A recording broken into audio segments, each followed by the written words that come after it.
Bismillahirrahmanirrahim. Assalamualaikum warahmatullahi wabarakatuh. Selamat pagi, siang, sore, malam semuanya. Kali ini kita akan membahas tentang korelasi dan regresi linier sederhana. Materi ini diambil dari buku statistik kesehatan seperti biasanya. Kenapa saya selalu mengambil materi ini? Karena buku ini dipakai di Stikes Rafflesia. Bukunya juga tidak terlalu tebal dan materinya cukup padat dan harganya murah. Untuk mahasiswa cukuplah untuk kalangannya. Jadi kita akan membahas korelasi dan regresi linier sederhana. Nah, prolognya, analisis korelasi dan regresi digunakan untuk melihat hubungan yang terjadi antara dua variabel atau lebih, variabel bebas dan variabel terikat, variabel independen dan variabel dependen. Nah, bentuk hubungannya itu bisa linier, bisa kurva. Kemudian nilainya bisa positif, bisa negatif. Jadi kalau positif itu setiap penambahan nilai X maka nilainya bertambah. Kalau negatif itu setiap penambahan nilai X maka nilainya berkurang. Itu negatif. Nah, kita langsung masuk ke korelasi saja. Korelasi itu apa? Korelasi itu digunakan untuk melihat kekuatan hubungan antara dua variabel. Ini korelasi ini dinyatakan dengan notasi R. Nah, biasanya yang digunakan rumusnya itu menggunakan rumus korelasi dari koefisien korelasi dari Pearson. Nah, nilai R ini bergerak antara 0 sampai 1. 0 itu bila tidak ada hubungan atau tidak ada korelasi. R1 itu artinya hubungannya sangat kuat atau korelasi sangat kuat. Sehingga kesimpulannya semakin mendekati 1 nilai R-nya maka hubungannya semakin kuat, dan sebaliknya semakin mendekati angka 0 maka hubungannya semakin lemah. Nah, kekuatan hubungan ini biasanya dibagi berdasarkan kuat dan tidaknya. Nah, ini salah satu contohnya adalah atau rujukannya itu dibagi menjadi 4. Ini menurut Compton itu dibagi menjadi 4. Itu bila R-nya antara 0 sampai 0,25 itu tidak ada hubungan atau hubungannya lemah. Kalau 0 itu tidak ada hubungan. Dan sampai dengan 0,25 itu lemah. Kalau nilai R-nya 0,26 sampai 0,55 maka hubungannya sedang. Bila nilai R-nya itu antara 0,51 sampai 0,75 maka dikatakan hubungannya kuat. Dan bila nilai R-nya itu 0,76 sampai 1 hubungannya sangat kuat. Nah, untuk mencari korelasi kita menggunakan rumus ini, rumus korelasi seperti ini. Nah, ini rumus korelasinya adalah nilai R, korelasi itu adalah N itu jumlah sampel dikali jumlah dari nilai X kali nilai Y dikurang jumlah nilai X dikali jumlah nilai Y dibagi akar dari N dikali jumlah nilai X kuadrat dikurang jumlah nilai X dikuadratkan dikali N dikali jumlah Y kuadrat dikurang jumlah Y dikuadratkan, di mana R itu adalah korelasi, N itu jumlah sampel, X itu nilai pada sumbu sumbu X atau sumbu variabel bebas, dan Y itu nilai pada sumbu Y atau variabel terikat. Ini variabel independen, variabel dependen biasanya kalau di penelitian. Kemudian untuk memastikan bahwa hubungan tersebut itu benar-benar bermakna atau signifikan atau hanya kebetulan, maka menggunakan uji hipotesis. Uji hipotesis yang digunakan itu adalah membandingkan nilai R hitung tadi dengan nilai R tabel, atau bisa juga menggunakan uji T. Itu nanti membandingkan antara T hitung dengan T tabel. Nah, rumus untuk mencari T-nya ini adalah R dikali akar dari N-2 dibagi 1 min R kuadrat. Ini nilai korelasi, ini nilai sampel. Dengan DF-nya, degree of freedom atau derajat kebebasannya adalah N-2. Ada dua variabel. Nah, selain korelasi, kita juga mencari garis regresi linear. Apa itu garis regresi linear? Adalah garis rekaan linear yang merupakan penyusutan dari titik-titik pengamatan yang tersebar. Jadi kalau ada pengamatan, kemudian kita masukkan kepada garis koordinat X dan Y. Nah, kemudian titik-titik itu kita masukkan, kemudian kita menarik garis yang mewakili dari titik-titik tadi. Itu namanya garis regresi linear. Kemudian garis ini digunakan untuk melihat bagaimana ketergantungan satu variabel terhadap variabel lainnya. Nah, persamaan garis dari regresi linear itu adalah Y sama dengan A plus B kali X plus error. Y ini variabel terikat, X itu variabel bebas, A itu nilai intercept, B itu nilai slope, E itu nilai error.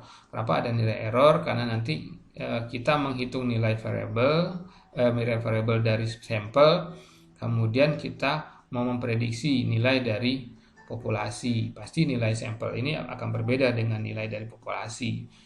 Nah, penyimpangan itu ditandai dengan error tersebut, ya, kesalahan atau nilai error. Nah, untuk mencari nilai B, A, dan E itu, ini rumusnya, nilai B itu didapat dari N jumlah sampel dikali jumlah X kali Y dikurang jumlah X dikali jumlah Y dibagi N dikali jumlah X dikuadratkan dikurang jumlah X yang dikuadratkan. Ini jumlah X kuadrat, ini jumlah X yang dikuadratkan. Jadi beda antara ini dengan ini. Kalau ini X yang dikuadratkan dulu baru dijumlahkan, kalau ini X yang dijumlahkan dulu baru dikuadratkan. Setelah dapat nilai B, maka kita mencari nilai A. Nilai A itu adalah rata-rata dari nilai Y dikurang B tadi dikali rata-rata dari nilai A. Kemudian errornya itu didapat dengan rumus ini, akar dari jumlah X, jumlah dari Y kuadrat dikurang A kali jumlah Y dikurang B kali jumlah X kali Y dibagi N min 2. Nah, ini adalah contohnya. Ini persamaannya tadi, A sama dengan Y sama dengan A plus B kali X. A itu adalah ini nilai interceptnya adalah nilai antara titik 0 nilai 0 sampai nilai awal dari garis regresi. B itu adalah kemiringannya atau slope. Nah, sehingga ini nilai SY. Kemudian mencari persamaan.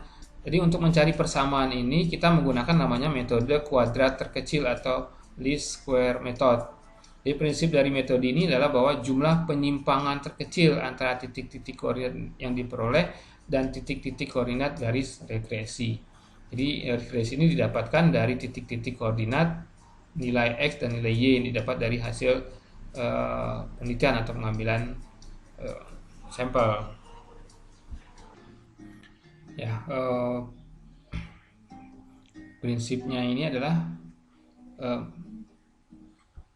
mengkuadratkan kesalahan yang ada, kemudian yang pilih yang terkecil.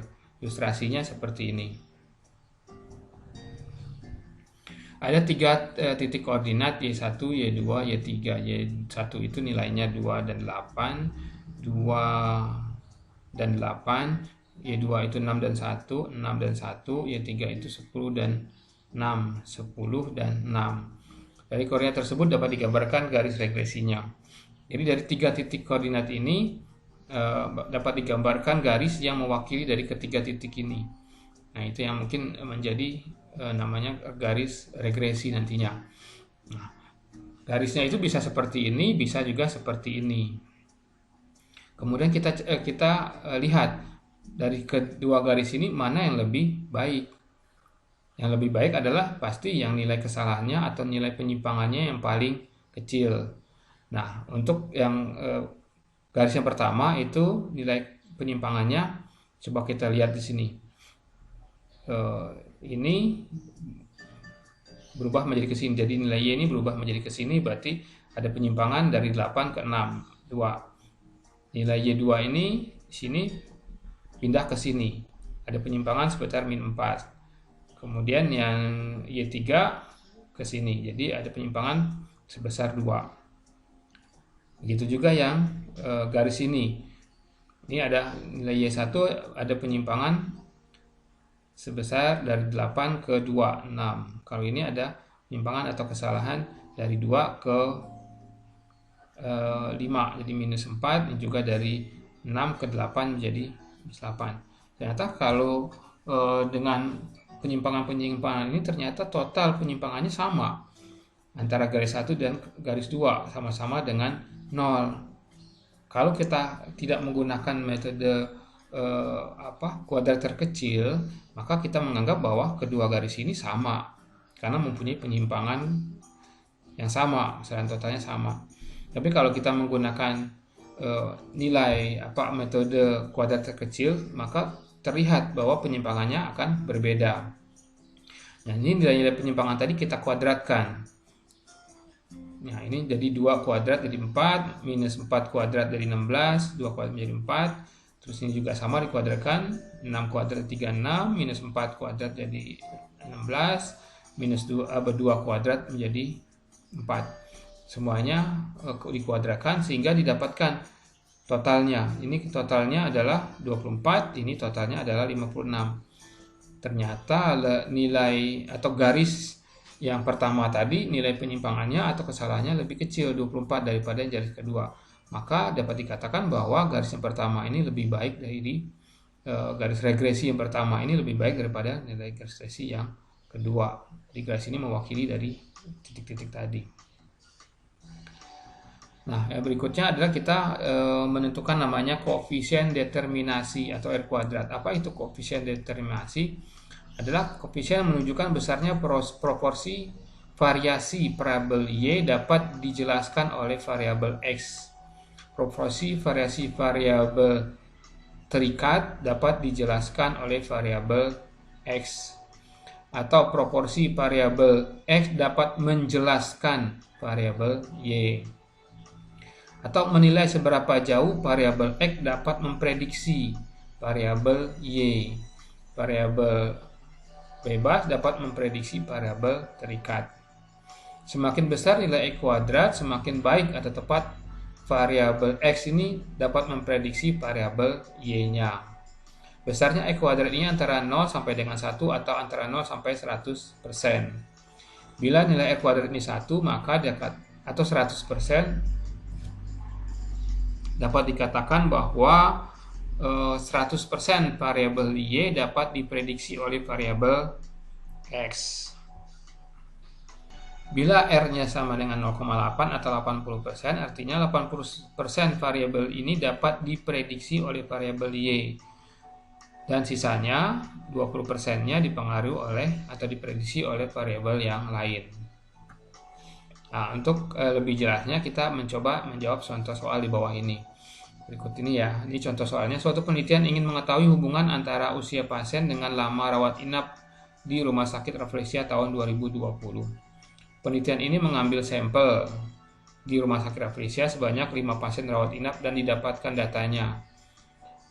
Datanya ada 5 pasien, pasien 1, pasien 2, pasien 3, pasien 4, pasien 5. Usianya pasien 1 itu 20, 30, 25, 35, dan 40. Kemudian dari pasien 1 sampai 5 ini dilihat lama rawat inapnya. Pasien 1 lama rawat inapnya itu 5 hari, pasien 2 6, pasien 3 5, pasien 4 7, pasien 5 8 hari rawat inapnya. Kemudian pertanyaannya, hitunglah korelasi antara usia dan lama rawat inap. Kemudian buatlah prediksi lama rawat inap berdasarkan usia. Nah, untuk mengerjakan soal ini atau memudahkan soal ini, maka kita membuat namanya tabel bantu. Kenapa harus kita membuat tabel bantu? Supaya nanti mudah masukkan ke rumusnya, karena kalau masukkan langsung ke rumusnya akan lebih susah ya, agak lebih ribet gitu ya. Maka kita menggunakan tabel bantu yang ada nilai X Y-nya, ada nilai X-nya, ada nilai Y-nya, ada nilai X kuadratnya, ada nilai Y kuadratnya. Nah, pasiennya ada 5, 1, 2, 3, 4, 5. Usianya itu sebagai variabel bebasnya, karena kita akan memprediksi lama hari ya sebagai variabel terikat. Usianya itu 20, 30, 25, 35, 40. Jumlah total usianya itu 150 tahun ya. Kemudian lama harinya itu sebagai variabel terikat, itu lama harinya 5, 6, 5, 7, 8. Jumlah total lama harinya adalah 31. Kemudian dikalikan X kali Y, 20 kali 5 dapatkan 100, 30 kali 6 180, terus dapatkan sampai dengan 320. Maka total dari X kali Y nya adalah 970. Kemudian nilai X ini dikuadratkan, 20 kuadrat dapatnya 400, 30 kuadrat dapat 900, terus sampai 1600. Kemudian jumlah 400 sampai 1600 ini dijumlahkan. Jumlah X kuadrat ini dijumlahkan, jadi mendapat 4750. Begitu juga nilai E-nya dikuadratkan, 5 dikuadratkan jadi 25, 6 dikuadratkan 36, terus sampai ke bawah, 8 dikuadratkan 64. Kemudian dijumlahkan antara nilai pertama 25 sampai 64 didapatkan nilai 199. Nah, setelah dapat nilai X, nilai Y, nilai X, Y, nilai X kuadrat, dan nilai Y kuadrat, maka kita bisa memasukkan ke dalam rumusnya. Rumusnya adalah jumlah nilai N-nya 5 kali jumlah nilai X, Y, X kali Y, jumlah X kali Y 970, dikurang jumlah X dan jumlah Y, jumlah X-nya 150, jumlahnya 31, dibagi akar N 5, jumlah X kuadrat jumlah 4750 dikurang jumlah X dikuadratkan, jumlah X-nya 150 dikuadratkan, kemudian dikali N-nya 5 kali jumlah Y kuadrat, Y kuadrat jumlahnya 199, kemudian jumlah Y dikuadratkan, jumlah Y 20 dikuadratkan. Nah, sini setelah dihitung didapatkan R-nya itu sama dengan 0,97 berdasarkan ketentuan di atas atau tabel di atas tadi. Nah, ini karena nilainya 0,97 maka didapatkan adanya di sini antara 076 sampai 1, maka hubungannya sangat kuat.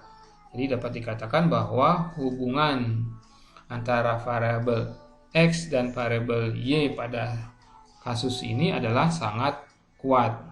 Kemudian kita mencari koefisien determinasi atau R kuadratnya.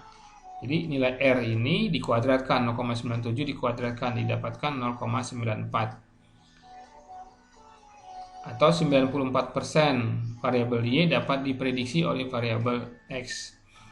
Atau 94% lama rawat inap dapat diprediksi atau dijelaskan oleh usia pasien.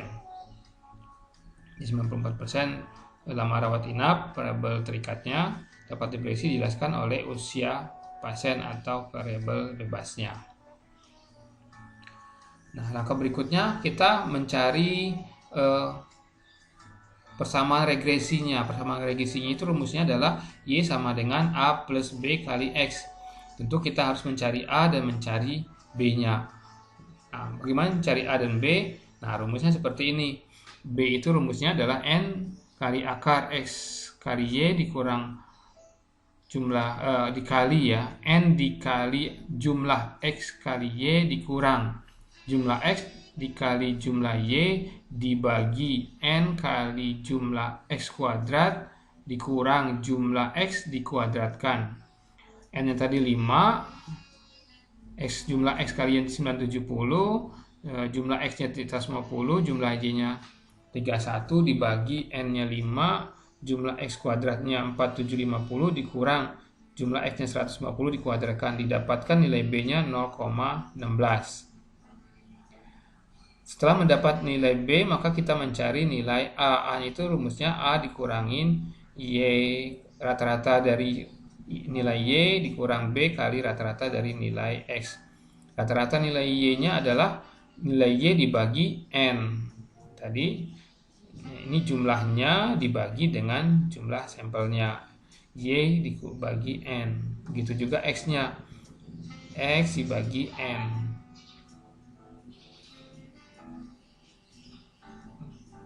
Oke, ini dia. Y 31 dibagi N dikurang B, tadi nilai B ini, kemudian nilai rata-rata dari X nya adalah jumlah X dibagi N, maka didapat 1,4. Nah, setelah didapat 0,16 dan 1,4 nilai B dan nilai A, maka dimasukkan ke dalam persamaannya. Persamaannya sama dengan Y sama dengan A plus B kali X. A nya 1,4 plus B nya 0,16 plus X. Atau lama rawat inap sama dengan Y nya kan lama rawat inap. Lama rawat inap sama dengan 1,4 ditambah 0,16 kali X. X nya itu adalah usia pasien. Jadi lama rawat inap sama dengan 1,4 plus 0,16 kali usia pasien. Kemudian ini positif atau negatif, karena ini positif berarti regresi linearnya nilainya adalah positif, bukan negatif. Kalau positif berarti setiap penambahan nilai X maka nilai Y-nya akan bertambah. Nah, atau bila usia pasien lebih tua 1 tahun maka lama rawat inapnya bertambah 0,16 hari. Atau setiap usia pasien bertambah atau penambahan usia pasien 1 tahun maka lama rawat inap bertambah 0,16 hari. Nah, aplikasi atau implikasi dari hasil ini menjadi bila nanti kita memprediksi, setelah ini kan ini memprediksi regresi ini untuk memprediksi bila usia pasien 50 tahun kira-kira rawat inapnya berapa hari gitu kan. Nah, jadi dengan rumus ini didapatkan bila usia pasien 50 tahun maka rawat inapnya 1,4 ditambah 0,16 kali 50 tahun sama dengan 9,4 hari.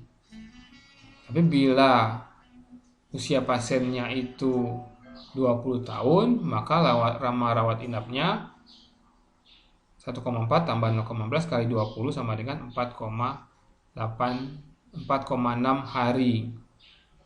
Jadi di sini bisa dilihat perbedaan usianya 50 tahun dengan 20 tahun, 30 tahun perbedaan usia, maka lama rawatnya